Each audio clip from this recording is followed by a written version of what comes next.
महाभारत युद्धारंभ होने के ठीक पहले भगवान श्री कृष्ण ने अर्जुन को जो उपदेश दिया वह श्रीमद् भगवद गीता के नाम से प्रसिद्ध है।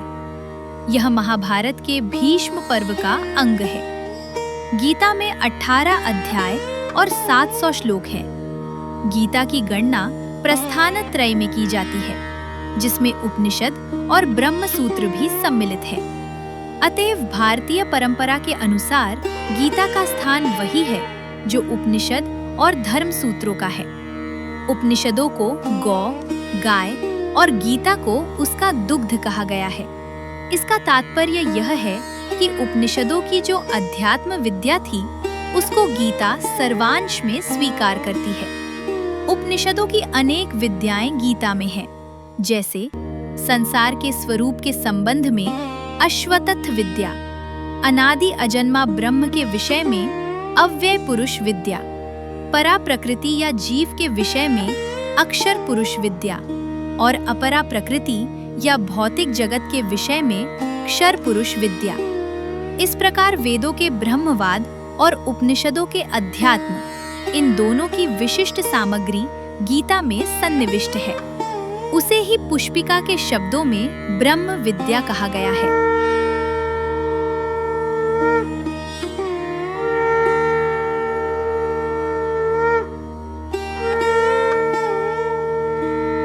अध्याय ओक, अर्जुन विषाद योग। कुरुक्षेत्र के युद्ध क्षेत्र में अर्जुन अपने सामने खड़े रिश्तेदारों और गुरुओं को देखकर शोक और मोह से भर जाते हैं। वो युद्ध लड़ने से मना कर देते हैं। अध्याय 2, सांख्य योग। श्री कृष्ण अर्जुन को उनके क्षत्रिय धर्म का बोध कराते हैं और आत्मा की अमरता के बारे में बताते हैं। इस अध्याय में कर्म, ज्ञान और स्थिर बुद्धि वाले व्यक्ति के लक्षण समझाए गए हैं। अध्याय 3, कर्म योग। भगवान कृष्ण समझाते हैं कि कोई भी व्यक्ति कर्म किए बिना नहीं रह सकता, इसलिए आसक्ति रहित होकर अपने निर्धारित कर्तव्य धर्म का पालन करना चाहिए। अध्याय 4, ज्ञान कर्म संन्यास योग। इस अध्याय में भगवान अपने जन्म और कर्मों के दिव्य स्वरूप को बताते हैं और ज्ञान को सभी कर्मों को शुद्ध करने वाला बताते हैं। यज्ञ और ज्ञान की महिमा का वर्णन है। अध्याय 5, कर्म संन्यास योग। कर्म योग और कर्म संन्यास की तुलना करते हुए बताया गया है कि निष्काम कर्म योग श्रेष्ठ और आसान है। समत्व भाव से कर्म करने पर शांति मिलती है। अध्याय 6, ध्यान योग। मन को नियंत्रित करने और ध्यान, मेडिटेशन की विधि का वर्णन है। मन को वश में करने वाला योगी शांति प्राप्त करता है। अध्याय 7, ज्ञान विज्ञान योग। भगवान कृष्ण अपनी परा और अपरा प्रकृति का ज्ञान देते हैं और बताते हैं कि वो ही संपूर्ण सृष्टि के मूल कारण है। अध्याय 8, अक्षर ब्रह्म योग। ब्रह्म, अध्यात्म और कर्म के बारे में बताया गया है और मृत्यु के समय भगवान का स्मरण करने से मोक्ष प्राप्ति का मार्ग स्पष्ट किया गया है। अध्याय 9, राजविद्या राजगुह्य योग। ये सबसे गुप्त और श्रेष्ठ ज्ञान है।